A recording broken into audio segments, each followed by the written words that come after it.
finally admit card আহি গ'ল সকলো বিদ্যালয়ত দি আছে এডমিট কাৰ্ড তো আজি মই আলোচনা কৰিম এডমিট কাৰ্ডৰ নিয়মাৱলী এই নিয়মাৱলীবোৰ তোমালোকৰ এডমিট কাৰ্ডত পাই যাবা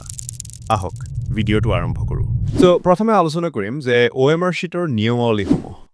1 বৃত্তবোৰ সম্পূৰ্ণকৈ কলা কৰিবলৈ কেৱল মাত্ৰ নীলা অথবা কলা ৰঙৰ বল পইণ্ট পেন কলম ব্যৱহাৰ কৰিব লাগিব 2 প্ৰতিটো প্ৰশ্নৰ উত্তৰৰ বিপৰীতে মাত্ৰ এটাকৈ বৃত্তহে কলা কৰিব লাগিব আৰু বৃত্তটো কলা কৰিলেহে মূল্যাঙ্কন কৰা হ'ব 3 উত্তৰ এবাৰ চূড়ান্ত হিচাপে কলা কৰি দিয়াৰ পাছত কোনো ধৰণৰ সালসলনি কৰিবলৈ দিয়া নহব 4 কোনো ধৰণৰ খচৰা কাৰ্যৰ বাবে OMR পৃষ্ঠাটো ব্যৱহাৰ কৰিব নোৱাৰিব 5 OMR পৃষ্ঠাটোত কোনো ধৰণৰ ভাঁজ দিয়া ফলা আচুৰা অথবা ষ্টেপল পিন ব্যৱহাৰ কৰিব নোৱাৰিব 6 প্ৰতিটো প্ৰশ্নৰ বিপৰীতে নিৰ্দিষ্ট এটাতকৈ বেছি বৃত্ত কলা কৰিলে সেই প্ৰশ্নৰ মূল্যাঙ্কন কৰা নহব এতিয়া পৰীক্ষাৰ নিয়মবিলাক আলোচনা কৰিম বহুত নিয়ম আছে সকলোবোৰ অসমীয়াত আলোচনা কৰিম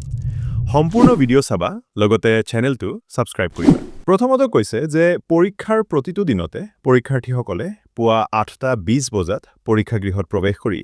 নিজৰ আবণ্টিত আসন বিচাৰি উলিয়াব পাৰিব অৱশ্যে কোনো কাৰণতে পৰীক্ষা আৰম্ভ হোৱাৰ পৰা 30 মিনিটৰ পাছত পৰীক্ষাৰ্থীক পৰীক্ষা প্ৰেক্ষাগৃহত প্ৰৱেশৰ অনুমতি দিয়া নহব অৱশ্যে তাৰ পৰিৱৰ্তে কোনো কাৰণতে অতিৰিক্ত সময়ৰ অনুমতি দিয়া নহব পৰীক্ষা আৰম্ভ হোৱাৰ 10 মিনিট আগতে প্ৰশ্নকাকত বিতৰণ আৰম্ভ হ'ব এতিয়া আহক 3 নম্বৰৰ পৰা আলোচনা কৰোঁ 3 নম্বৰত কৈছে যে প্ৰথম ঘণ্টাত কোনো পৰীক্ষাৰ্থীয়ে পৰীক্ষা প্ৰেক্ষাগৃহৰ পৰা ওলাব নোৱাৰিব পৰীক্ষাৰ্থীয়ে তেওঁৰ প্ৰশ্নকাকত কাঢ়ি নিব নোৱাৰিব যদিহে তেওঁ সম্পূৰ্ণ কাগজৰ ক্ষেত্ৰত প্ৰথম 2 ঘণ্টাৰ ভিতৰত পৰীক্ষাগৃহৰ পৰা ওলাই যায় 4 নম্বৰত কৈছে যে উত্তৰ লিপি সম্পূৰ্ণ কৰা প্ৰাৰ্থীয়ে পৰীক্ষাগৃহৰ পৰা ওলোৱাৰ আগতে একেখিনি নিৰীক্ষক গতাই দিব লাগিব 5 নম্বৰত কৈছে যে প্ৰাৰ্থীয়ে নিজাকৈ লিখা মেলা আৰু অংকন বাদ্যযন্ত্ৰ লৈ আহিব লাগিব প্ৰাৰ্থীসকলে কেৱল কলা বা নীলা ৰঙৰ বল পেন ব্যৱহাৰ কৰিব 6 নম্বৰত কৈছে যে প্ৰতিজন প্ৰাৰ্থীয়ে উত্তৰ লিপিৰ ছপা কভাৰ পেজত দিয়া ঠাইত কেৱল এডমিট কাৰ্ডৰ পৰা ৰোল এণ্ড নাম্বাৰ আৰু অন্যান্য বিৱৰণ সুকীয়াকৈ লিখিব লাগিব কোনো কাৰণতে প্ৰাৰ্থীসকলে দিয়া উত্তৰ লিপিত নিজৰ নাম লিখিব নালাগে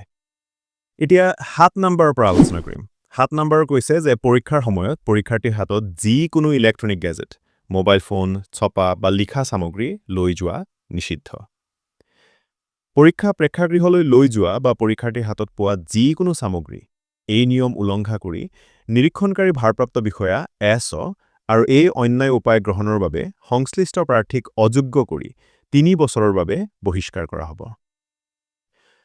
8 নম্বৰৰ কৈছে যে প্ৰাৰ্থীয়ে উত্তৰ লিপিত কোনো আপত্তিজনক মন্তব্য লিখিব নালাগে 9 নম্বৰৰ কৈছে যে CWSN শ্ৰেণীৰ ছাত্ৰ-ছাত্ৰীৰ অন্ধতা কম দৃষ্টিশক্তি থকা ছাত্ৰ-ছাত্ৰীৰ 60% 60% চেৰিব্ৰেল পালচিৰ হৈতে মানসিকভাৱে মন্থৰ ৰোগীয়ে হেল্পাৰ ক্লাছ 1 ষ্টেণ্ডাৰ্ড বা তাৰ তলৰ আৰু প্ৰতি ঘণ্টাত 20 মিনিট অতিৰিক্ত সময় লাভ কৰাৰ অধিকাৰী হ'ব